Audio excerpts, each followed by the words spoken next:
आप अंदाजा नहीं लगा सकते कि यह किस चीज की खाल है। जो सही जवाब देगा, राजा वादा करता है कि वह अपनी बेटी की शादी उससे करेगा। महल में सभी अलग अलग बातें कर रहे थे। कुछ लोग कह रहे थे कि यह मादा सुअर की खाल है, कुछ कह रहे थे कि यह विशाल समुद्री गाय की खाल है, और कुछ मजाक में कह रहे थे कि राजा आप सच में कमाल के हैं। लेकिन इन युवाओं में से कोई सही जवाब नहीं दे सका। तभी जब राजा गर्व से आनंद ले रहा था, एक बदबूदार जंगली आदमी महल में घुस आया। उसने सिर्फ अपनी नाक से सूंघा और तुरंत जवाब दिया कि यह एक पिस्सू की खाल है। राजा ये सुनकर तुरंत गंभीर हो गया। जाहिर है कि उसने सही जवाब दिया था। तो आखिर यह किस तरह का पिस्सू था जिसकी खाल इतनी बड़ी और विचित्र थी? असल में कुछ दिन पहले राजा अपनी बेटी का पिपा वादन सुन रहा था। तभी एक पिस्सू ने उसका ध्यान खींचा। उसने उसे भगाने की कोशिश की, लेकिन चाहे जितना भी थपथपाया, पिस्सू उसके हाथ से जाने को तैयार नहीं था, जैसे कि वह राजा के साथ खेल रहा हो। इससे राजा की बहुत दिलचस्पी बढ़ गई। अपने शयन कक्ष में लौटकर राजा ने उंगली को पंख वाले कलम से चुभोया और आवर्धक कांच से पिस्सू को देखने लगा, जैसे वह उसे पालतू जानवर की तरह पाल रहा हो। जब पिस्सू ने पेट भर लिया तो राजा ने उसके लिए शानदार कमरा तैयार किया। इसके बाद राजा ने राज्य की देखभाल छोड़ दी और पिस्सू के जीवन को बेहतर बनाने के तरीकों पर शोध करने लगा। कुछ दिनों तक मानव रक्त से पोषण करने के बाद पिस्सू मूंगफली के आकार का हो गया। राजा ने उसके लिए एक मिनी तिपहिया गाड़ी भी बनाई ताकि वह रोज भरपेट खाने के बाद 1 घंटे तक व्यायाम कर सके। इस प्यारे छोटे जीव को देखकर राजा की खुशी का ठिकाना नहीं था। लेकिन इसके विपरीत राजा की बेटी के प्रति चिंता बहुत कम थी। असल में राजकुमारी विवाह योग्य उम्र में पहुंच चुकी थी और जल्द शादी करना चाहती थी, इसलिए उसने एक सुंदर और मजबूत पति की इच्छा जताई। राजा नहीं चाहता था कि उसकी बेटी जल्दी शादी करे, इसलिए वह कहता कि शादी की चिंता मत करो, ये मेरी जिम्मेदारी है। खाने के बाद राजा बचे हुए खाने को लेकर शयन कक्ष में पिस्सू को खिलाने चला गया। उसकी हल्की आवाज में पुकारने पर पिस्सू बिस्तर के नीचे से बाहर आ गया।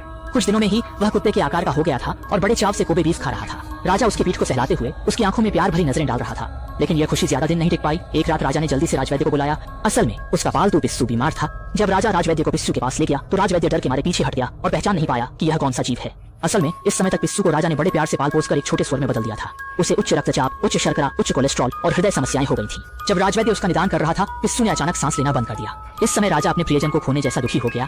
उसने राजवैद्य को सख्त हिदायत दी कि आज रात की घटना किसी को न बताए।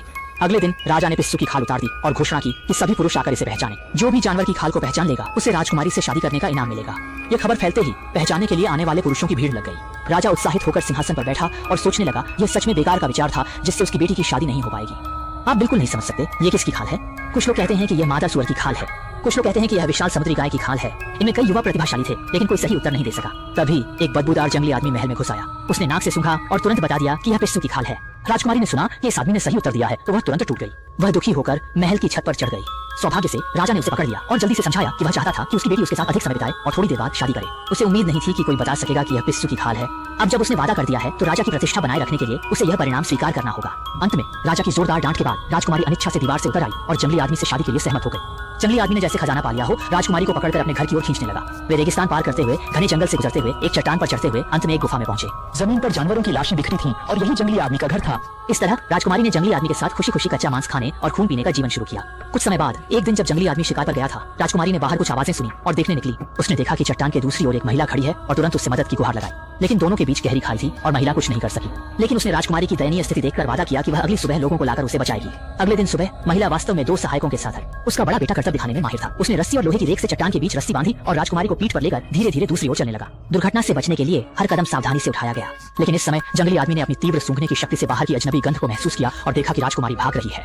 वह गुस्से में रस्सी पकड़कर पीछा करने लगा। लड़के के पैर लगातार कांप रहे थे। नीचे गहरी खाई थी और पीछे जंगली आदमी रस्सी पकड़कर धीरे धीरे पास आ रहा था। राजकुमारी डर के मारे चिल्लाई, अगर वह उसे पकड़ लेता तो शायद इस जीवन में बचने का मौका नहीं मिलता। सौभाग्य से वे पहले ही किनारे पर पहुंच गए। लड़के ने समय पर रस्सी काट दी, जिससे आदमी खाई में गिर गया। मौत के मुंह से बचकर वे खुशी से एक दूसरे को गले लगे। इसके बाद वे घोड़ा गाड़ी में बैठकर गाते बजाते हुए राजकुमारी को महल ले जाने लगे। लेकिन उन्हें नहीं पता था कि जंगली आदमी की किस्मत इतनी अच्छी थी कि वह मरा नहीं, बल्कि राजकुमारी की गंध का पीछा करते हुए सर्कस पहुंच गया और वहां के 3 सदस्यों को बेरहमी से मार डाला। डर के मारे राजकुमारी और उसके साथी भागने लगे। लेकिन यहाँ का भूगोल जटिल था। वे ताकत में जंगली आदमी से आगे नहीं थे। तीनों केवल पत्थर के पीछे छिप सकते थे। लड़के ने राजकुमारी से कहा कि वह न हिले। उसने जंगली आदमी से अकेले लड़ने का फैसला किया। लड़के ने अपने मुंह में शराब डाली। जब जंगली आदमी गंध का पीछा करते हुए वहां इंतजार किया,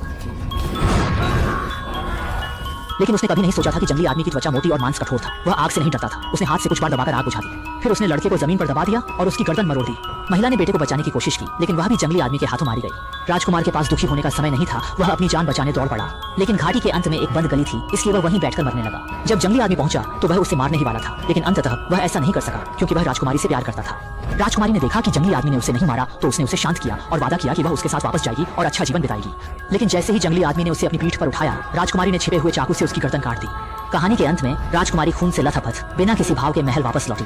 उसने राजा से कहा, यह वही पति है जिसे आपने मेरे लिए चुना था। अब वह पहले जैसा बिल्कुल नहीं रहा। राजा रोते हुए अपनी बेटी के सामने घुटनों के बल गिर गया और बार बार माफी मांगता रहा।